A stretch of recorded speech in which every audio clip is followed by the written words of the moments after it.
പുരോഹിത ദർശനത്തിലേക്ക് സ്വാഗതം. നമ്മുടെ ഇന്നത്തെ അതിഥി ബഹുമാന്യനായ ഡോക്ടർ ഐബ് ജോസഫ് അച്ഛനാണ്. ഐബ് ജോസഫ് അച്ഛൻ മലങ്കര മാർത്തോമ സുറിയാനി സഭയുടെ സൺഡേ സ്കൂൾ പ്രസ്ഥാനത്തിന്റെ ജനറൽ സെക്രട്ടറി ആയിരുന്നു. ഓൾ ഇന്ത്യ സൺഡേ സ്കൂളിന്റെ ജനറൽ സെക്രട്ടറി ആയിരുന്നു. അതോടൊപ്പം തന്നെ national council of churches in India അതിന്റെ ജനറൽ സെക്രട്ടറി ആയിരുന്നു. കുട്ടികളുടെ പ്രിയങ്കരനായ ഐബ് ജോസഫ് അച്ഛനെ സ്നേഹപൂർവ്വം സ്വാഗതം ചെയ്യുന്നു. അച്ഛാ നമസ്കാരം.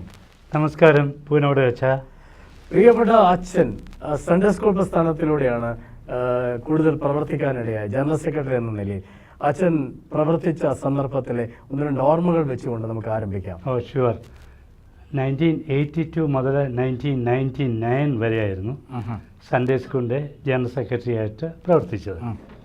Doctor VP. മാമൻ അച്ഛന് അതിന് കഴിഞ്ഞ ശേഷം ഡോക്ടർ കെ ജോർജ് അച്ഛൻ, ഞാൻ മൂന്നാമത്തെ സെക്രട്ടറിയാണ്.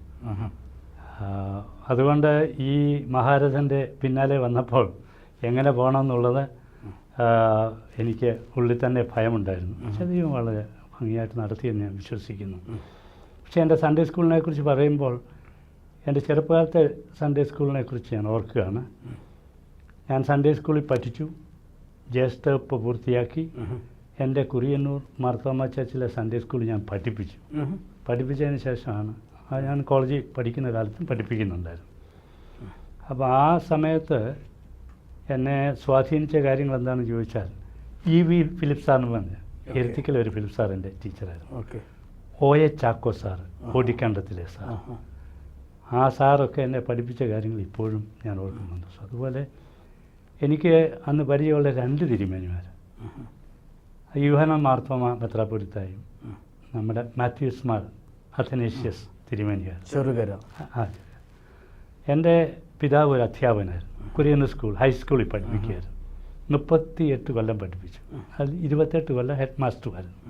എൻ്റെ അമ്മ കോലത്തെ, അതും നമ്മുടെ മരവണ്ണ രമനയുടെ അടുത്താണ്. അങ്ങനെ ആ ബന്ധവും വളരെയധികം ഉണ്ടായിരുന്നു. അതെ, തിരിച്ച് സൺഡേ സ്കൂൾ കാലത്തിലേക്ക് വരാം. സൺഡേ സ്കൂളിൽ ഒരു അധ്യാപകനായിരുന്നു. അത് കഴിഞ്ഞിട്ട് ജനറൽ സെക്രട്ടറിയായി. എനിക്ക് ഈ കുഞ്ഞുങ്ങളുടെ മനഃശാസ്ത്രം എപ്പോഴും വളരെയധികം ആഴത്തിൽ പഠിക്കണമെന്ന് താല്പര്യമുണ്ട്. അതുകൊണ്ട് അനേക പുസ്തകങ്ങൾ വായിക്കുകയും പിന്നീട് ഈ മനഃശാസ്ത്രം ഓരോ പ്രായത്തിലുള്ളവരുടെ മനഃശാസ്ത്രം എഴുതിയിട്ട് അവർക്ക് പറ്റിയ പാഠ്യപദ്ധതി അല്ലെങ്കിൽ രീതി എന്തായിരിക്കണം, മെത്തേഡ് എന്തായിരിക്കണം, മെത്തഡോളജി അത് തയ്യാറാക്കുന്നത് എനിക്ക് വളരെ ഇഷ്ടമായിരുന്നു. ഞാൻ പഠിക്കുന്ന സമയത്ത് ആദ്യമൊക്കെ നമുക്ക് കുന്നൂരെ ഇന്ത്യ സൺഡേ സ്കൂൾ യൂണിയൻ്റെ 3 മാസമുള്ള പുസ്തകങ്ങളാണ് വന്നുകൊണ്ടിരുന്നത്. അത് കഴിഞ്ഞിട്ട് നമ്മൾ നാഷണൽ കൗൺസിൽ ഓഫ് ചർച്ചസിൻ്റെ ക്രിസ്ത്യൻ എഡ്യൂക്കേഷൻ ഡിപ്പാർട്ട്മെൻറ്റിൻ്റെ പുസ്തകങ്ങളെ പഠിപ്പിച്ചിട്ടുണ്ട്. അത് പുസ്തകങ്ങൾ നിർമ്മിക്കാനായിട്ട് പ്രധാനമായിട്ടും നേതൃത്വം വഹിച്ചത് ഡോക്ടർ കെ ജോർജ് അച്ഛൻ. ഗ്രോയിങ് ടുഗദർ എന്ന പുസ്തകത്തിൻ്റെ പേര്. അതെൻ്റെ പ്രായത്തിലുള്ളവരൊക്കെ പഠിച്ചതാണ്. ഞാൻ ജനറൽ സെക്രട്ടറി ആയി കഴിഞ്ഞപ്പോൾ 82 ആ പാഠ്യപദ്ധതി ഒന്ന് റിവൈസ് ചെയ്തു. Being God's people in God's world. ദൈവത്തിൻ്റെ ലോകത്തിൽ ദൈവജനമായിട്ട് ഇരിക്കുക എന്നുള്ളത്. അത് 24 വർഷം പഠിപ്പിച്ചു. 6 വർഷം മുമ്പേ എനിക്ക് തോന്നുന്നു പുതിയ ഒരു പാഠ്യപദ്ധതിയിലേക്ക് വന്നു. എൻ്റെ വൈഫും ബീല, പുള്ളിക്കാരത്തി ഒരു മോണ്ടിസറി ട്രെയിനറാണ്. അന്നത്തെ നഴ്സറി പുസ്തകവും അതുപോലെ തന്നെ ബിഗിനറുടെ പുസ്തകവും രചിച്ചത് എൻ്റെ വൈഫ് ബീല ആണ്. അതിപ്പോഴും ലേറ്റസ്റ്റിൻ്റെ അകത്തും ഉണ്ട്. അപ്പോൾ പുള്ളിക്കാരുടെ പങ്ക് വഹിച്ചിട്ടുണ്ട്. അപ്പോൾ ഞങ്ങളൊരു ഒരുമിച്ചുള്ളൊരു പ്രസ്ഥാനമായിരുന്നു. പിന്നെ എനിക്ക് ഈ കുഞ്ഞുങ്ങളെക്കുറിച്ചുള്ള ഒരു ഐഡിയ എന്താണെന്ന് ചോദിച്ചാൽ ഇപ്പോൾ ഞാൻ വിശ്വസിക്കുന്ന കാര്യമാണ്. ഒരു കുഞ്ഞ് ഗർഭം മുതൽ 4 വയസ്സ് വരെ ആകുമ്പോഴേക്കും ആ കുഞ്ഞിൻ്റെ ഈ മസ്തിഷ്കത്തിൻ്റെ വളർച്ച അതുപോലെ എന്തോ ഒരു ഡെവലപ്പ് ചെയ്ത് കഴിയുന്നുണ്ട്. പിന്നെ അതിനകത്ത് എന്ത് ഇടണം എന്നുള്ളത് നമുക്ക് പിന്നെ തീരുമാനിക്കാം. അതുള്ള കാര്യങ്ങളാണ്. ആ കാലത്തും സൺഡേ സ്കൂൾ വരുന്നില്ലല്ലോ. എന്നാൽ ആദ്യമായിട്ട് കുഞ്ഞുങ്ങളെ കിട്ടുന്നത് ഈ അന്ന് നഴ്സറി ഇല്ല. നഴ്സറി എൻ്റെ സമയത്താണ് തുടങ്ങുന്നത്. ശിശുവകുപ്പിലാണ് തുടങ്ങുന്നത്. ശിശുവകുപ്പ് മുതൽ കുമാരവകുപ്പുള്ള പാഠം ആ പ്രായം എന്ന് പറയുന്നത് വെരി ക്രൂഷ്യൽ. കർത്താവിൻ്റെ പക്ഷത്തേക്ക് വന്നിട്ടുള്ള കുഞ്ഞുങ്ങളൊക്കെ അല്ലെങ്കിൽ പ്രായമായവരൊക്കെ ആ പ്രായത്തിൽ കർത്താവിനെ കണ്ടെത്തിയുള്ളതാണ്. എനിക്ക് തോന്നുന്നു ഒരു 85% ബാക്കി 15% ഓഫ് കോഴ്സ് പ്രായമായി കഴിഞ്ഞിട്ട് ഒരു പക്ഷെങ്കിൽ നല്ല ജീവിതം നയിക്കാതെ പ്രസംഗമൊക്കെ കേട്ട് രൂപാന്തരം, അതൊക്കെ ഒരു 15% ഉള്ളൂ. ബാക്കി നല്ല മൂല്യങ്ങൾ കൊടുക്കേണ്ട സമയം ഇപ്പോഴും ഞാനത് പറയുന്നു. പക്ഷേ അത് ശ്രദ്ധിക്കപ്പെടുന്നില്ല എന്നുള്ളത് എനിക്ക് വലിയൊരു സങ്കടമാണ്. അതായത് എൻ്റെ വൈഫും ഞാനും പോയി പ്രസംഗിക്കുന്നിടത്തല്ല, എൻ്റെ വൈഫും വളരെ ടോക്ക് ചെയ്യുന്ന ആളാണ്. പറയുന്നത് ഗർഭം മുതൽ 4 വയസ്സുള്ള കുഞ്ഞുങ്ങളെ നമ്മൾ പാരിഷായിട്ട് ചുമതലയെടുത്ത് ട്രെയിൻ ചെയ്യണമെന്നുള്ളതാണ്. വാസ്തവത്തിൽ മാർത്തോമ സഭ അല്ലെങ്കിൽ സഭ ഇന്ന് രക്ഷപ്പെടണമെങ്കിൽ we must concentrate on this age group. അതിപ്പോൾ ഞാൻ പറയുമ്പോൾ അത് വനരോധനം എന്നാണ് ചോദിച്ചാൽ, സൺഡേ സ്കൂളിലൊരു അച്ഛനായിരുന്നല്ലോ, അദ്ദേഹത്തിന് ഇത് പറയുന്നത് അദ്ദേഹത്തിന് ജോലിയാണ് എന്ന് വിചാരിക്കുന്ന ഒരു സംവിധാനം, യാഥാർത്ഥ്യമാണ്. കറക്റ്റ്. അതുകൊണ്ട് ഇപ്പോൾ പക്ഷേ ഞങ്ങളൊരു ഇതായിട്ട് എടുത്തിരിക്കുകയാണ്. എന്നെ ഇപ്പോൾ ചിന്തിപ്പിക്കുന്നു കോൺസെൻട്രേറ്റ് ഗർഭസ്ഥ ആ കാലഘട്ടം മുതൽ 5 വയസ്സ് വരെയുള്ള കാലഘട്ടം. ഇപ്പം ഞാൻ ഓർക്കായിരുന്നു അച്ഛൻ്റെ ഈ ദർശനം കിട്ടിയപ്പോൾ നമ്മൾ സൈക്കോളജിക്കൽ ലെവലിൽ ഡിവൈഡ് ചെയ്യും. ഇപ്പോൾ ഇത് കിട്ടിയപ്പോൾ ഞാൻ ഓർക്കാണ് ഈ പ്രഗ്നന്റ് ലേഡീസിനെ ഒക്കെ വിളിച്ച് ക്ലാസ് എടുത്ത് അവരിൽ കൊടുക്കണം, വേണം, അവർക്ക് മ്യൂസിക് കൊടുക്കണം. അതാണല്ലോ സമാധാനത്തിൻ്റെ അവർ രൂപപ്പെടുന്ന കുഞ്ഞ്. ഒന്നും വേണ്ട, ഈ കന്യാമറിയാൻ പോയി എലിസബത്തിൻ്റെ അടുത്ത് പോയപ്പോൾ ശരിക്കും പിള്ള തുള്ളി പരിശുദ്ധാത്മാവുണ്ടായി. പക്ഷേ ഈ കുട്ടികളെ ഇന്നത്തെ അച്ഛൻ്റെ ഒരു ദുഃഖമാണെന്ന് ഞാൻ പറഞ്ഞു. എങ്ങനെ ഇത് നമുക്ക് തിരിച്ചു പിടിക്കാൻ പറ്റും? തിരിച്ചു പിടിക്കണമെങ്കിൽ മാതാപിതാക്കളെ കോൺസെൻട്രേറ്റ് ചെയ്യണം. അതാണ്. പിന്നെ നമ്മുടെ പട്ടക്കാരാണല്ലോ ചർച്ചിൻ്റെ കീ എന്ന് പറയുന്നത്. പട്ടക്കാരുടെ കോൺഫറൻസിലൊക്കെ ഇത് വേണം അച്ഛൻ. ഞാൻ ഇത് ഔട്ട് ഓഫ് ദ ഇച്ചിരിയാന്ന് ഡയഗ്രേഷൻ ആണെന്ന് അച്ഛൻ ക്ഷമിക്കണം. ഇപ്പോഴത്തെ നമ്മുടെ പട്ടക്കാരുടെ കോൺഫറൻസ് വർഷങ്ങളായിട്ട്, ഞാനൊരു 20 വർഷമായിട്ട് പറയുന്നുണ്ട്, അല്പം വ്യത്യാസപ്പെടുത്തണം. ഒരു main talk, 2 Bible study, 3 main talk, 2 Bible study, ഒരു ഓപ്പൺ ഫോറം, പിന്നെ എന്തെങ്കിലുമൊക്കെ ഉണ്ട്. അത് മാറണം വെച്ചാൽ മാറിയിട്ട് ഞാനിപ്പോഴത്തെ ഈ ചുമതലക്കാരോട് ഞാൻ സംസാരിച്ചു. അത് മാറിയിട്ട് നമ്മൾ ചേഞ്ച് ചെയ്യാനെന്ന് ചോദിച്ചാൽ സഭയുടെ ഈ പ്രശ്നങ്ങൾ, ഈ കാര്യങ്ങൾ, അതുപോലെ തന്നെ വെർച്വൽ വേൾഡ്, നമ്മളൊരു വെർച്വൽ ചർച്ച ഉണ്ടല്ലോ, അതിനെക്കുറിച്ചുള്ള കാര്യങ്ങൾ അത് പഠിച്ച് ഓരോ ഗ്രൂപ്പായിട്ട് ഈ ക്ലർജി കോൺഫറൻസിൽ അവതരിപ്പിക്കുന്നത് ഏറ്റവും നല്ലതാണെന്നാണ് എൻ്റെ വിചാരം. അപ്പോൾ ഈ കുഞ്ഞുങ്ങളെ അച്ഛൻ പറഞ്ഞ പോലെ ഈ പ്രായത്തിലുള്ള കുഞ്ഞുങ്ങളെ അത് സീരിയസ് ആയിട്ട് എടുക്കണമെങ്കിൽ പട്ടക്കാർ സീരിയസ് ആയിട്ട് ഈ വിഷയം സീരിയസ് ആയിട്ട് അവരുടെ പാരീഷ് മിനിസ്ട്രിയുടെ ഒരു ഇൻസെപ്പറബിൾ ഭാഗമായിട്ട് പക്ഷേ ഇതൊരു ദർശനമാണ്. കാരണം നമ്മൾ ഈ പ്രസവത്തിനെ പ്രാർത്ഥിച്ചു വിടാൻ പോലും പോകുന്ന ഒരു സാഹചര്യം ഒന്നും ഉണ്ടാവുന്നില്ല. പണ്ടൊക്കെ ആണെങ്കിൽ ഇപ്പോൾ അച്ഛൻ ചെന്ന പ്രസവത്തിന് പ്രാർത്ഥിക്കും, എന്നാൽ അതിനു മുമ്പ് തന്നെ ഓറിയൻറ്റേഷൻ കൊടുക്കേണ്ടതാണ്. അപ്പോൾ മടങ്ങി വരണമെന്നുണ്ടെങ്കിൽ നമ്മൾ അച്ഛന്മാർക്ക് ദർശനങ്ങൾ ഉണ്ടാവണം. അത് അച്ഛൻ്റെ ഒരു കാര്യമാണ്. അച്ഛനെ സ്വാധീനിച്ച VP മാമൻ അച്ഛൻ്റെ കാര്യവും അതുപോലെ തന്നെ KK ജോർജ് അച്ഛൻ്റെ കാര്യം പറഞ്ഞല്ലോ. ഇന്ന് അതുപോലെ സ്വാധീനിക്കാൻ ആളില്ലാതെ പോകുന്നുണ്ടോ? ഇന്ന് മോഡൽസ് വളരെ കുറവാണ്. എന്താണെന്ന് ചോദിച്ചാൽ മനുഷ്യർ അവരെ കാട്ടി കുറഞ്ഞവരെന്നൊന്നും ഞാൻ പറയത്തില്ല, നമ്മുടെ നേതാക്കൾ. പക്ഷേങ്കിൽ അതിനുള്ള ടൈം ഇൻവെസ്റ്റ് ചെയ്യാനായിട്ടും അങ്ങനെ ഒരു ലൈഫ് ഫോക്കസ് ഉണ്ടാക്കാനും ആളുകൾക്ക് സാധിക്കുന്നില്ല. അതുകൊണ്ട് നമുക്ക് മോഡൽസ് വളരെ കുറവാണ്. അതാണ് ഒരു ഗ്രേറ്റ് ഡിഫിക്കൽട്ടി നമ്മൾ ചർച്ച് ഫേസ് ചെയ്യുന്ന, ചർച്ചുമല്ല society as a whole. Yes. അപ്പോൾ അച്ഛൻ പറഞ്ഞത് ഈ ചെറിയ പ്രായത്തിൽ തന്നെ ഒരു ലീഡറിനെ വളർത്തിയെടുക്കാൻ പറ്റും. അതിൻ്റെ ഒപ്പീനിയൻ ഒന്ന് പറഞ്ഞുതരാം. ചെറുപ്രായത്തിൽ തന്നെ കുട്ടികൾക്ക് നല്ല എയിം കൊടുക്കാനും ലക്ഷ്യബോധം കൊടുക്കാനും അതെങ്ങനെ സാധിക്കണം? അച്ഛന് ഇതിൻ്റെ അകത്തെല്ലാം എക്സ്പെർട്ടാണ്. പൗലോ ഫെയറെ അദ്ദേഹം വന്നപ്പോൾ നമ്മൾ പറഞ്ഞു ബാങ്കിങ് സിസ്റ്റം പാടില്ല, ബാങ്ക് മാനേജർ പണം അങ്ങോട്ട് കൊടുക്കുന്നു, തിരിച്ചെടുക്കുന്നു എന്ന് പറഞ്ഞു. കോൺഷ്യൻറ്റൈസേഷനാണ് വേണ്ടിയത് എന്നൊക്കെ നമ്മൾ ആളുകളെ മോട്ടിവേറ്റ് ചെയ്യുക. പക്ഷെങ്കിൽ ദാറ്റ്സ് റൈറ്റ്. ആ കാലം കഴിഞ്ഞു, പൗലോയുടെ കാലം കഴിഞ്ഞാൽ ഇപ്പോൾ ഈ വെർച്വൽ വേൾഡും കമ്പ്യൂട്ടറും എല്ലാം വന്നു കഴിഞ്ഞപ്പോൾ we are thinking of formation എല്ലായിടത്തും ഉണ്ട്, ട്രെയിനിങ് എല്ലായിടത്തും ഉണ്ട്. അപ്പം നമുക്ക് we have to focus our attention on formation of children. അതിന് ചോദിക്കും ഇൻഡോക്ട്രിനേഷൻ വേണോ, പറഞ്ഞു പഠിപ്പിക്കണോ? വേണം. അതായത് ഒരു കുഞ്ഞ് രാവിലെ എഴുന്നേൽക്കുമ്പോൾ ആ കുഞ്ഞ് യേശുവേ എന്ന് പറഞ്ഞ് സംസാരിക്കാമെന്ന് 1.5-2 വയസ്സുള്ള കുഞ്ഞ് എഴുന്നേൽക്കുമ്പോൾ യേശുവേ എന്ന് പറഞ്ഞുകൊണ്ട് എഴുന്നേൽക്കാൻ പഠിപ്പിക്കേണ്ടത് കുഞ്ഞ് തന്നെ പഠിക്കത്തില്ലല്ലോ. മോളെ കട്ടിലിൽ നീ എഴുന്നേറ്റാ ഉടനെ യേശു എന്ന് പറയണം. ഒരസുഖം ഉണ്ടാകുമ്പോൾ യേശു കർത്താവെ സൗഖ്യമാക്കണമെന്ന് പറയണം. ഭക്ഷണത്തിലിരിക്കുന്ന സമയത്ത് കുഞ്ഞിൻ്റെ കയ്യിൽ ഒരു പ്ലേറ്റും ഒരു ആംലെറ്റും ഒരു പൊറോട്ടയും കൂടെ കൊടുത്തതിന് ശേഷം കുഞ്ഞിനെ ടെലിവിഷൻ്റെ മുമ്പിൽ ഇരുത്തിയിട്ട് പോകുന്ന മാതാപിതാക്കളിന് വളരെയധികം. അവനിങ്ങനെ കാർട്ടൂൺ കണ്ടുകൊണ്ടിരിക്കുക, അകത്തോട്ട് പോകുന്ന എന്താണെന്ന് തന്നെ ചിന്തിക്കുന്നില്ല അവൾ. അത് മാറിയിട്ട് ഡൈനിങ് ടേബിളിൽ വരുന്ന സമയത്ത് thank you Lord for this food എന്ന് പറഞ്ഞ് eat while you eat and play while you play, ആ ഒരു സിസ്റ്റത്തിലേക്ക് കുഞ്ഞുങ്ങളെ ഡെവലപ്പ് ചെയ്തുകൊണ്ട് വരാം. അച്ഛൻ പറഞ്ഞത് വളരെ വ്യക്തമാണ്. ഈ ഫോർമേഷൻ ഓഫ് ചിൽഡ്രൻ ശരിക്കും എഡ്യൂക്കേഷൻ്റെ പർപ്പസിനകത്ത് നമുക്കറിയാം തിയറി ഉണ്ടായിരുന്നു, ഇമിറ്റേഷൻ ഉണ്ടായിരുന്നു, പ്രാക്ടീസ് ഉണ്ടായിരുന്നു. ഈ 3 കാര്യം കോർഡിനേറ്റ് ചെയ്തുകൊണ്ടാണ് ഇന്നത്തെ ഒരു മാധ്യമങ്ങളുടെ ഒരു സംസ്കാരത്തിൽ ഇലക്ട്രോണിക് മാധ്യമങ്ങളുടെ മുമ്പിൽ പോയിരുന്ന് ബിസി ലൈഫിൽ വാരി കഴിക്കുന്നു, എന്തൊക്കെയോ വാരി കഴിക്കുന്നു, ടേസ്റ്റ് അറിയുന്നില്ല. സഭാപ്രസംഗങ്ങളുടെ പുസ്തകത്തിൽ പറയുന്നുണ്ട്, ഞാനത് പഠിപ്പിക്കുന്നുണ്ട്, ടൈം ഫോർ എവരിത്തിങ്. അപ്പോൾ അച്ഛൻ പറഞ്ഞ 2 കാര്യം ഞാൻ ഓർക്കുകയാണ്. ഒന്ന്, പഠിപ്പിക്കണം, അതുപോലെ തന്നെ അത് പ്രാക്ടീസ് ആക്കണം. പക്ഷേ ഇലക്ട്രോണിക് മാധ്യമങ്ങളുടെ സ്വാധീനം ഈ കാലഘട്ടത്തിൻ്റെ ഒരു വലിയൊരു പ്രശ്നമാണ്. പഠിപ്പിക്കേണ്ടത് ആവശ്യമാണ്. അച്ഛൻ മുമ്പ് പറഞ്ഞ പോലെ തന്നെ ശരിക്കും ഒരു നേതാവ് പഠിപ്പിച്ചത് എന്തായിരുന്നു എന്ന് പറയുന്ന പോലെ ക്രൈസ്തവ നേതാക്കന്മാർക്ക് നല്ല മൂല്യങ്ങൾ, അത് നമ്മുടെ സഭയിൽ മാത്രം നിൽക്കാനല്ല, സമൂഹത്തിൽ വളരാനുള്ളത് വേണം, സഹോദരനെ കാണാനുള്ളത് വേണം. പക്ഷേ ഒന്നുകൂടെ ഒന്ന് ഒപ്പീനിയൻ ഒന്ന് ഒരു കാര്യം പറഞ്ഞോട്ടെ. ഈ ഫോർമേഷൻ്റെ കാര്യം പറഞ്ഞ പോലെ ഇപ്പം ഞാനും ബിലായും സെൻറ്റ് തോമസ് ക്രിസ്ത്യൻ സ്കൂൾ ഞങ്ങൾ പഠിപ്പിച്ച ആളുകൾ വർഷങ്ങൾക്ക് മുമ്പ്. അവർക്ക് ഞങ്ങളെക്കുറിച്ച് നല്ലപോലെ അറിയാം. അപ്പോൾ അവരൊരു സ്പെഷ്യൽ റിക്വസ്റ്റ്, 8000 സ്റ്റുഡൻസ് ഉണ്ട് തിരുവനന്തപുരത്ത്. ഇവിടെ അതുപോലെ മാർത്തോമ റെസിഡൻഷ്യൽ സ്കൂളുണ്ട്. ഈ 2 സ്കൂളുകളും അവർക്ക് വാല്യൂ എഡ്യൂക്കേഷൻ പുസ്തകമില്ല.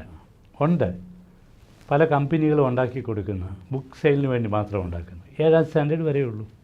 അപ്പോൾ സെൻറ്റ് തോമസിലെ ഡയറക്ടർ ബോർഡും നമ്മുടെ ഫിലോമൻ അച്ഛനും കൂടെ ഒരു 6 മാസം മുമ്പ് എന്നോട് പറഞ്ഞു, നിങ്ങൾ വന്നിട്ട് ഒരു value education curriculum LKG to standard 12 ആഴ്ചയിൽ 1 അവർ പഠിപ്പിക്കാം. അതിനെ CBSEയിലും ISEയിലും എല്ലാം അനുവദിച്ചിട്ടുണ്ട്. അപ്പോൾ അത് നിർമ്മിച്ചുകൊണ്ടിരിക്കുക. അപ്പോൾ അതിൻ്റെ അകത്ത് വാല്യൂസാണ് മുഴുവൻ ലിസ്റ്റ് ചെയ്തിരിക്കും. അതിൻ്റെ അകത്ത് ക്രിസ്ത്യൻ വാല്യൂ എന്നുള്ളതല്ല, human values are Christian values and vice versa. അപ്പോൾ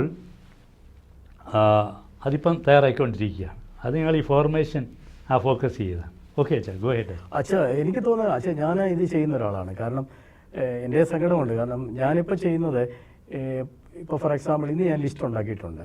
10ാം ക്ലാസ് വരെയുള്ള പിള്ളേരെ, +2 വിദ്യാർത്ഥികളെ, +1 വിദ്യാർത്ഥികളെ പരീക്ഷയ്ക്ക് വേണ്ടി ലിസ്റ്റ് ഉണ്ടാക്കിയിട്ടുണ്ട്.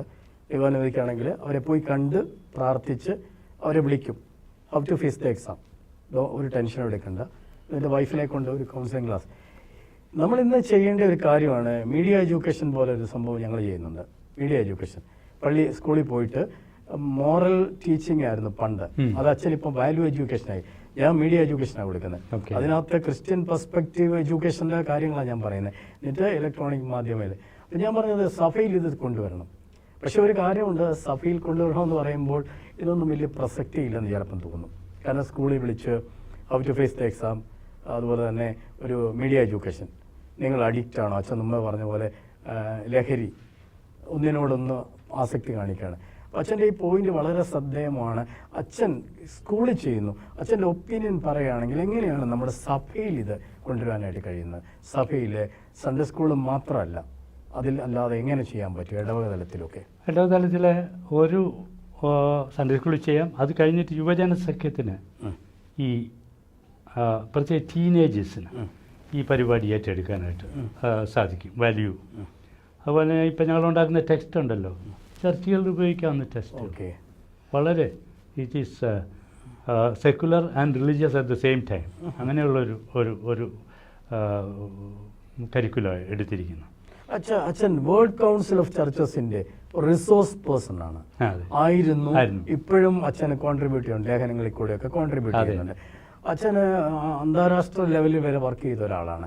എന്നാൽ അച്ഛന് ഈ ഒരു നമ്മുടെ ഒരു സഭയുടെ സാഹചര്യത്തിൽ എന്ത് ലീഡർഷിപ്പ് അല്ലെങ്കിൽ എന്ത് ഒരു മൂല്യങ്ങൾ കൊടുക്കാൻ പറ്റുന്ന രീതിയിൽ എന്ത് ചെയ്യാൻ പറ്റും, അതിന് സാധ്യതയുണ്ടോ? അതോ റിട്ടയർഡ് ആയതുകൊണ്ട് അച്ഛൻ പോകാതിരിക്കുന്നതാണോ, വിളിക്കാതിരിക്കുന്നതാണോ? എങ്ങനെ ഇതിനെ ഓവർകം ചെയ്യാൻ പറ്റും? ഇല്ല അച്ഛാ, അങ്ങനെയല്ല. ഇപ്പോൾ നമ്മുടെ പുണ്യസ്മരണീയനായ ക്രിസോസ്റ്റം തിരുമേനിയുടെ അദ്ദേഹം മറ്റെല്ലാ ആളുകളും പറയുന്നുണ്ട്, the local is real. The local is real. Whatever does not happen locally does not happen at all. അപ്പോൾ നമുക്ക് ചെയ്യാവുന്ന സംഗതി, ഒരു ഫെമിലിയർ വേർഡുണ്ട്, ഞാൻ എല്ലായിടത്തും പ്രസംഗിക്കുക എഴുതി വെച്ചിട്ടുണ്ട്, മൈക്രോ പ്രാക്ടീസ്, സൂക്ഷ്മതല പ്രവർത്തനം നമുക്ക് ആവശ്യമാണ്. അതുകൊണ്ട് ഫോക്കസ് ചെയ്യേണ്ടത് എന്നാന്ന് ചോദിച്ചാൽ, നമ്മളിപ്പോൾ വച്ചാൽ നമ്മളെ തന്നെ, ഞാൻ എന്നെ തന്നെ ഉൾപ്പെടുന്ന കാര്യം അറിയുന്നു, നമ്മുടെ സഭയും നമ്മുടെ കമ്മ്യൂണിറ്റിയും ഒക്കെ we are interested in mega events. Mega ഈ പോസിബിൾ ഔട്ട്സോഴ്സ് ചെയ്യും. മനസ്സിലായില്ലേ? നമുക്ക് നമ്മുടെ പള്ളിയിലെ കൊയർ പാടുന്നത് ശരിയല്ല, അതുകൊണ്ട് വെളിയിൽ തരും. ആ പാടുന്നതിൽ 2 പേര് ക്രിസ്ത്യാനികളെ അല്ല, പാട്ടുകാരാണ്, കർണാറ്റിക് മ്യൂസിക് പ്രൊഫഷണൽസാണ്. സോ നമ്മുടെ ഒത്തിരി കാര്യങ്ങളും ഇവൻറ്റ്സ് മാനേജ്മെൻറ്റായിട്ട് ഇന്ന് മാറിയിട്ടുണ്ട്. അതൊരു അപകടമാണ്. Very much. അതുകൊണ്ട് സാധാരണക്കാരനൊരു പാർട്ടിസിപ്പേഷൻ ഇല്ലാത്ത പരിപാടിയാണ്. അമേരിക്കയിൽ പള്ളികൾ ഓർഗനൈസ് ചെയ്യുന്ന ഒരു കാലഘട്ടത്തിൽ അവിടെ വർക്ക് ചെയ്ത ആളാണ്. ജോസഫ് അച്ഛൻ പോകുന്ന സമയത്ത് എനിക്ക് തോന്നുന്നു 1-2 വിരളമായ 2 അച്ഛന്മാരുടെ ഒരു കാലഘട്ടത്തിലാണ് ഓർഗനൈസ് ചെയ്യുന്നത്. എനിക്ക് തോന്നുന്നത്, ഞാൻ എഴുതിയ ഒരു തീസിസ് ഓർക്കുന്നു, BD തീസിസ്, ലാറ്റിൻ അമേരിക്കയിലെ ബേസിക് ക്രിസ്ത്യൻ കമ്മ്യൂണിറ്റീസ്, അവിടെ ലോക്കൽ കമ്മ്യൂണിറ്റി അവർ കൂടിയിരുന്ന് പ്രാർത്ഥിച്ച് പഠിപ്പിച്ച് ചിന്തിച്ചതാണ് ലിബറേഷൻ തിയോളജി. അതെ. അപ്പോൾ അച്ഛൻ പറഞ്ഞ പോലെ മെഗാ ഇവന്റിന്റെ പുറകെ പോകാതെ ദ ലോക്കൽ ഈസ് റിയൽ എന്ന് പറയുന്ന ഒരു സിദ്ധാന്തത്തിലേക്ക് കൊണ്ടുവരാൻ അച്ഛൻ എന്ത് കോൺട്രിബ്യൂട്ട് ചെയ്യാൻ പറ്റും? അച്ഛൻ എങ്ങനെ? ഞാനൊരു വടക്കേ അമേരിക്കയിലെ കാര്യം ഒന്ന് ഡൈഗ്രേഷൻ ചെയ്തോട്ടെ. ഓക്കെ. ഞാനിപ്പം ആദ്യമായിട്ട് USA പോയിട്ട് 50 ഇയേഴ്സ് കഴിഞ്ഞു. 50 വർഷം. 1972 പോയി. ഓക്കെ. അന്ന് പട്ടക്കാരനായിട്ട് ഞാൻ പൂനാലിരിക്കുന്നു, ആദ്യത്തെ എൻ്റെ ഇടവയാണ്. ഞങ്ങളൊക്കെ സ്കൂളിൽ പഠിക്കുന്ന സമയം. അതെ. അപ്പോൾ അവിടുത്തെ ഒരു സമ്മർ ഇൻസ്റ്റിറ്റ്യൂട്ട് അറ്റൻഡ് ചെയ്യാനായിട്ട് അന്നത്തെ അലക്സാണ്ടർ മാർത്തോമ മെത്രാപ്പൊലീത്ത എന്നെ, അന്ന് യുവന മാർത്തോമാണ്, അലക്സാണ്ടർ തിയോഫിലസ് തിരുമേനിയായിരുന്നു എൻ്റെ ഡയഷൻ എപ്പിസ്കോപ്പ്, മിഷണറി ബിഷപ്പ്. അപ്പോൾ എന്നോട് പറഞ്ഞ് 4 മാസത്തേക്ക് പോയി അറ്റൻഡ് ചെയ്തോളാം. സോ അത് ഒരു 900 അമേരിക്കൻസ് ആൻഡ് അതർ കൺട്രീസ്, ഇന്ത്യയിൽ നിന്നുള്ള 3 പേരുകൾ ബാക്കി. അപ്പോൾ ഞങ്ങൾ അവിടെ താമസിച്ച് 4 മാസവും ബാർത്ത്, ബുൾട്ട്മാൻ, നീബർ, 2 നീബറും, അതുപോലെ തന്നെ ബോൺഹോഫർ, ഓർട്ടേഗ, കാസൻസാക്കിസ് ഒക്കെയുള്ള കാര്യങ്ങളാണ് പഠിച്ചുകൊണ്ടിരുന്നത്. അതുപോലെ തന്നെ ഒരു മങ്കിൻ്റെ ഡ്രസ്സ് ധരിച്ചിട്ട് 6 മണിക്കൂർ നമ്മൾ ധ്യാനിക്കണം. കാസൻസാക്കിസിൻ്റെ പുസ്തകം വായിക്കും. അതിനുശേഷം 6 മണിക്കൂർ ഉറങ്ങുന്നു. എന്നിട്ടൊരു മങ്സ് ബൗൾ കിച്ചടി, അമേരിക്കയിലെ കാര്യമാണ് കഴിക്കുന്നു. അതിനുശേഷം ഏറ്റവും ടച്ചിങ് ആയിട്ടുള്ളത് 6 അടി നീളത്തിൽ 3 അടി വീതിയിൽ ഗ്രേവ് ഫ്ലോറിൽ ഗ്രേവ് വരച്ചിട്ടുണ്ട്. ഒരു ശവക്കുഴിയുടെ അത് നമ്മൾ ചകിരിയും വെള്ളവും ഉപയോഗിച്ച് ക്ലീൻ ചെയ്യുക. Just to remind ourselves of the ephemeral താൽക്കാലിക ജീവിതത്തെക്കുറിച്ച് ചിന്തിക്കാനായിട്ട്. അതൊക്കെ എന്നെ വളരെ സ്ട്രോങ് ആയിട്ട്. പ്രാക്ടിക്കൽ വേ ഓഫ് ടീച്ചിങ് ആണ് അവിടെ. Experimental teaching. Experimental teaching. അതിനൊക്കെ നേതൃത്വം വഹിച്ചവരൊക്കെ ഉണ്ട്. നമ്മുടെ സ്റ്റാൻലി ജോൺസിൻ്റെ നമ്മുടെ ജോ മാത്യൂസ് ആയിരുന്നു അതിൻ്റെ അന്നത്തെ ഡയറക്ടർ. പിന്നെ ഒത്തിരി ആളുകൾ ഉണ്ടായിരുന്നു. ആ കണക്ഷൻസ് ഇപ്പോഴും എനിക്കുണ്ട്. സോ അത് പിന്നെ പോയത് ദാറ്റ് വാസ് 1972. പിന്നെ പോയത് 77 പഠിക്കാനായിട്ട്. ക്രിസ്ത്യൻ എഡ്യൂക്കേഷൻ പഠിക്കാൻ. ക്രിസ്ത്യൻ എഡ്യൂക്കേഷൻ പഠിക്കാൻ. ഓക്കെ. അച്ഛൻ ഇന്നും പറയുന്നത് ഈ കുട്ടികളെ പഠിപ്പിക്കുന്നത്, പ്രത്യേകിച്ച് 4 വയസ്സ് വരെ പഠിപ്പിക്കുന്നത് വളരെ ശ്രദ്ധാപൂർവം ചെയ്യേണ്ട ഒരു കാര്യമാണ്. അതിനകത്ത് മൂല്യങ്ങൾ കൊടുക്കണം, ബൈബിള് കൊടുക്കണം, അത് കൊടുക്കണം. പക്ഷെ ഇന്ന് അത്ര പ്രസക്തി ഉണ്ടോ എന്ന് തോന്നുന്നില്ല. അത് ആ വിധത്തിൽ ആരും ചിന്തിക്കുന്നില്ലായിരിക്കും. അപ്പം അതൊന്ന് തിരിച്ചു കൊണ്ടുവരണം. ശരിക്കും ഒരു ഇമ്പോർട്ടൻസ് കൊടുത്ത് അതൊന്ന് റിവൈവ് ചെയ്യണമെങ്കിൽ എന്താണ് അച്ഛന് പറയാനായിട്ടുള്ളത്? അച്ഛാ, എനിക്ക് ഐ കാൻ സേ സ്പെസിഫിക് ആയിട്ട് പറയാൻ സാധിക്കുന്നില്ലെങ്കിലും അച്ഛന്മാർ കോൺസെൻട്രേറ്റ് ചെയ്യണം. അതെ. ചർച്ച് ആസ് എ ഹോൾ, ഞാൻ പറയുന്നത് നമ്മുടെ പിതാക്കന്മാർ, തിരുമേനിമാർ, മെത്രാപ്പൊലീത്ത തിരുമേനി, നമ്മുടെ അച്ഛന്മാർ എല്ലാം കൂടെ വിചാരിച്ചെങ്കിലേ നടക്കുള്ളൂ, അല്ലെങ്കിൽ നടക്കുകയില്ല. അത് നമ്മുടെ ഒരു കമ്മിറ്റ്മെൻ്റായിട്ട് എടുക്കണം. അച്ഛൻ എക്യുമെനിക്കൽ രംഗത്ത് പ്രവർത്തിച്ച ഒരാളാണല്ലോ, വിദ്യാഭ്യാസ മേഖലയിൽ അച്ഛൻ വർക്ക് ചെയ്ത ഒരാളാണ്. അച്ഛൻ്റെ നാട്ടിൽ കുറിയന്നൂര് മതസൗഹാർദ്ദത്തിന് ശക്തമായ ഒരു സാന്നിധ്യവും സാമീപ്യമായിട്ട് അച്ഛന് മാറാൻ കഴിഞ്ഞു. അച്ഛൻ ഇപ്പോൾ ഒരു സ്കൂളിൻ്റെ മാനേജറാണ്. ആ സ്കൂളിൽ ബാസ്കറ്റ് ബോൾ പഠിപ്പിക്കുന്നുണ്ട്. അതിനകത്ത് തെരഞ്ഞു പിടിച്ചൊന്നുമല്ല പഠിപ്പിക്കുന്നത്. അപ്പോൾ അച്ഛൻ്റെ എക്യുമെനിക്കൽ ദർശനം പോലെ തന്നെ മതസൗഹാർദ്ദം ഈ നാട്ടിൽ എങ്ങനെയാണ്, ലോക്കലി സിറിയൽ എന്ന് പറയുന്നിടത്ത് എങ്ങനെയാണ് ഈ എക്യുമെനിസം അച്ഛൻ പിടിച്ചത്? കുറിയന്നൂർ ഒരു മാർത്താമ വില്ലേജ് എന്ന് പറയാം. പക്ഷേ അതിൽ വേറെ ആളുകളൊക്കെ ഉണ്ട്. വെച്ചാൽ എൻ്റെ ചെറുപ്പം മുതൽ ഈ എക്യുമെനിക്കൽ ദർശനം ഞാൻ പഠിച്ചുണ്ടാക്കിയതല്ല, അല്ല, നമുക്ക് കിട്ടിയത്, എനിക്ക് ചെറുപ്പത്തിലേ കിട്ടിയത്. ഞങ്ങളുടെ തൊട്ടപ്പുറത്തെ ആശാരിക്കും ഭാര്യയ്ക്കും കുഞ്ഞുങ്ങളില്ലായിരുന്നു. അപ്പോൾ 3 വയസ്സുള്ള എന്നെ ഒരു 8 വയസ്സ് വരെ ഉള്ള സമയത്ത് ഈ ആശാരി അമ്മച്ചി വന്ന് എന്നെ എടുത്തുകൊണ്ട് പോയിട്ട് അവളുടെ വരാന്തയിൽ കിഴക്കോട്ട് ഇരുത്തേച്ച് പറഞ്ഞു, കുഞ്ഞുമോൻ ഈ ആശാരി അപ്പച്ചനും അമ്മച്ചിക്കും വേണ്ടി പ്രാർത്ഥിക്കണം. വിളക്ക് എൻ്റെ മുന്നേ കത്തിച്ച് വെച്ചിട്ട് ഞാൻ കിഴക്കോട്ട് നിന്ന് കുരിശ് വരച്ച് പ്രാർത്ഥിക്കുവാൻ. അതെനിക്കൊരു 8 വയസ്സ് വരെ. തിരിച്ച് വരുന്നത് എൻ്റെ അട്രാക്ഷൻ എന്താണെന്ന് ചോദിച്ചാൽ ഉപ്പേരിയൊക്കെ കിട്ടും, നല്ല ശർക്കര വരട്ടിയൊക്കെ. അതൊന്ന് മാത്രമല്ല, ഞങ്ങളുടെ വീടൊരു എൻ്റെ ഫാദറിൻ്റെ കാര്യം പറഞ്ഞത് ഞങ്ങൾക്ക് കൃഷിയുണ്ട്. ഒരു കൃഷിയുടെ വിതയ്ക്കാനും കൊയ്യാനും ഒക്കെ ഒരാവറേജ് 25 പേരുണ്ട്. 25 പേര്. അതെല്ലാം ക്രിസ്ത്യാനികളൊന്നുമല്ല. എൻ്റെ അമ്മയ്ക്ക് വളരെ നിർബന്ധമായിരുന്നു ഫുഡ് കൊടുക്കണം. എല്ലാം അമ്മയും വേറൊരാളും കൂടെ ജോലി ചെയ്യാൻ വരുന്ന ഒരാളുകൾ വരും. ചക്ക കപ്പ എല്ലാം ഉപയോഗിച്ച് ഭയങ്കര ആഘോഷമാണ്. പക്ഷേ എൻ്റെ അമ്മ പറയുന്നു, കുഞ്ഞുമോനെ നീ ഇവരുടെ കൂടെ ഇരുന്നാൽ കഴിയും. എൻ്റെ അപ്പൻ മേശപ്പുറത്ത് കഴിക്കും, ഞാൻ അവരുടെ കൂടെ ഇരുന്നാൽ കഴിയും. എൻ്റെ ഏറ്റവും കൂടുതൽ ഫ്രണ്ട്സ് എന്ന് പറയുന്നത് അവിടുത്തെ വാക്കുകൾ ഉപയോഗിക്കുന്നു. മരം കയറുന്നു, ചാക്ക ഫാമിലി, തൊട്ടിപ്പുറത്തെ ഇപ്പോൾ എൻ്റെ ഒരു ചാക്ക ഫാമിലി ഒരു സ്നേഹിതൻ മരിച്ചു, ഞാനും ചേർന്ന എല്ലാ കാര്യങ്ങളും ചെയ്തു. അതൊരു നാടിൻ്റെ നന്മയാണ്. അയ്യോ, ഈ അങ്ങോട്ടിറങ്ങിയാലും എല്ലാ കാര്യങ്ങൾക്കും എല്ലാ വീട്ടിലും പോകും. യേശു ക്രിസ്തുവിൻ്റെ സ്നേഹം എന്ന് പറയുന്നത് it is available for all. അതുകൊണ്ട് നമുക്ക് പ്രിയ മക്കൾ എന്ന് പറഞ്ഞിട്ട് പറഞ്ഞില്ല. എൻ്റെ കോൺസെപ്റ്റ് എല്ലാ മക്കളാണ്, അവരെല്ലാം പ്രിയ മക്കളാണ്. അങ്ങനെയുള്ളതാണ്. ഈ എക്യുമെനിക്കൽ ജേർണിയിലൊക്കെ വെച്ചാൽ എനിക്ക് വന്നൊരു 45 രാജ്യത്തിൽ പോയി കഴിഞ്ഞു. അവിടെയെല്ലാം അവിടുത്തെ ആളുകളില്ലേ, അവരെയൊക്കെ സ്വന്തമായിട്ട് കാണുന്നതിന് സ്നേഹിക്കാൻ എനിക്ക് അച്ഛൻ്റെ മുമ്പ് ഞാൻ തുറന്ന് മനസ്സോട് എനിക്കൊരു പ്രയാസമില്ല. അച്ഛൻ ഇത്ര നേരം നമ്മൾ ഒരുപാട് അനുഭവങ്ങളും ഇൻട്രസ്റ്റിംഗ് ആയിട്ടുള്ള കാര്യങ്ങളും പറഞ്ഞു. പ്രത്യേകിച്ച് കുട്ടികളുടെ കാര്യത്തെപ്പറ്റി കുട്ടികളിലേക്ക് തിരിഞ്ഞു വേണം. എനിക്ക് ഏറ്റവും കൂടുതൽ കുട്ടികളേക്ക് തിരിഞ്ഞു എന്നതിലുപരിയായി ഗർഭസ്ഥ ശിശു മുതൽ 4 വയസ്സ് വരെയുള്ള കുഞ്ഞുങ്ങളിലേക്ക് തിരിയണം എന്ന് പറഞ്ഞത് ചലഞ്ചായിട്ട് ഞാൻ എടുക്കുകയാണ്. അച്ഛന് ഈ സമൂഹത്തോട്, അച്ഛൻ ഇപ്പോൾ എക്യുമെനിക്കൽ ദർശനത്തെ പറ്റി പറഞ്ഞു. നമ്മൾ ജീവിച്ച നാട്ടു നന്മ, നമ്മളെ ഇപ്പോഴും സ്നേഹിക്കുന്ന മനുഷ്യർ, നമ്മൾ സ്നേഹിക്കുന്ന മനുഷ്യർ, അങ്ങനെയുള്ള കാര്യങ്ങളൊക്കെ പറഞ്ഞു. അച്ഛൻ ഈ സമൂഹത്തോട്, പ്രത്യേകിച്ച് ഈ മാതാപിതാക്കളോട് പറയാനുള്ള ഒരു സന്ദേശം എന്താണ്? ക്യാപ്സ്യൂളായിട്ട് പറയുകയാണെങ്കിൽ എന്ത് സന്ദേശമാണ് മാതാപിതാക്കൾക്ക് കുഞ്ഞുങ്ങളെ പറ്റി കൊടുക്കാനായിട്ടുള്ളത്? അന്നും ഇന്നും കുഞ്ഞുങ്ങളുടെ സ്വഭാവ രൂപീകരണത്തിൽ ഏറ്റവും പ്രധാനമായിട്ട് വെക്കുന്നത് മാതാപിതാക്കൾ, സംശയമില്ല. ഈ കഴിഞ്ഞ ഇടയ്ക്ക് ഒരു 3-4 സ്ഥലത്ത് വെച്ച് മാതാപിതാക്കളുടെയും സൺഡേ സ്കൂൾ വിദ്യാർത്ഥികളുടെ അധ്യാപകരുടെയും സമ്മേളനമുണ്ട്. അവരോടെല്ലാം ഞാൻ ചോദിച്ചു, വർഷങ്ങൾക്ക് മുമ്പ് മാതാപിതാക്കൾക്ക് കുഞ്ഞുങ്ങൾക്ക് ഭയമായിരുന്നു, പേടിയുണ്ടായിരുന്നു.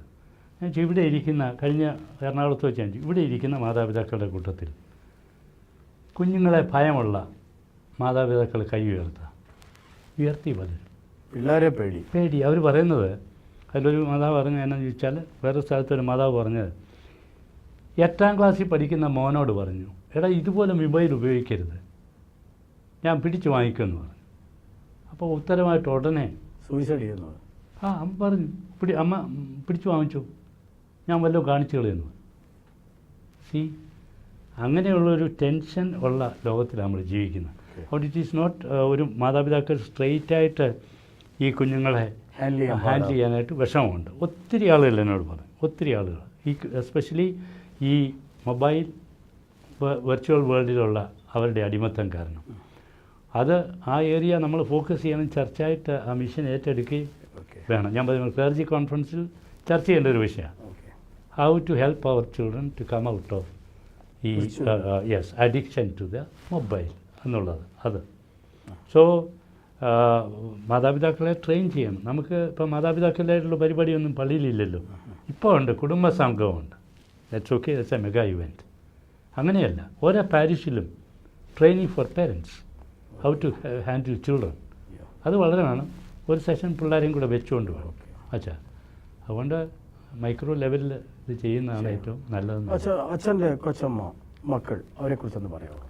എൻ്റെ വൈഫിൻ്റെ പേര് ബീല ആയി. കൊച്ചമ്മ മോണ്ടിസറി ട്രെയിൻ അമേരിക്കയിൽ പോയി മോണ്ടിസറിയിൽ ഡിപ്ലോമ ഒക്കെ ഉള്ള ആളാണ്. എഡ്യൂക്കേഷൻ്റെ ഒരു വക്താവും. അതെ അതെ അതെ അതെ. സിലബസ് ഉണ്ടാക്കാൻ 3 പിള്ളേരുണ്ട്. മൂത്ത മോൾ അവൾ school കൗൺസിലറാണ്.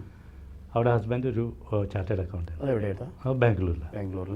they have settled down there. 2 മക്കളുണ്ട്. 17 വയസ്സുള്ള ഒരു മോളും ഒരു മോനും. 14 വയസ്സുള്ള. രണ്ടാമത്തെ മോള് ഞങ്ങൾ അമേരിക്കയിൽ പഠിക്കാൻ പോയപ്പോൾ അവിടെ ഉണ്ടായി വെച്ച അമേരിക്കൻ സിറ്റിസൺ.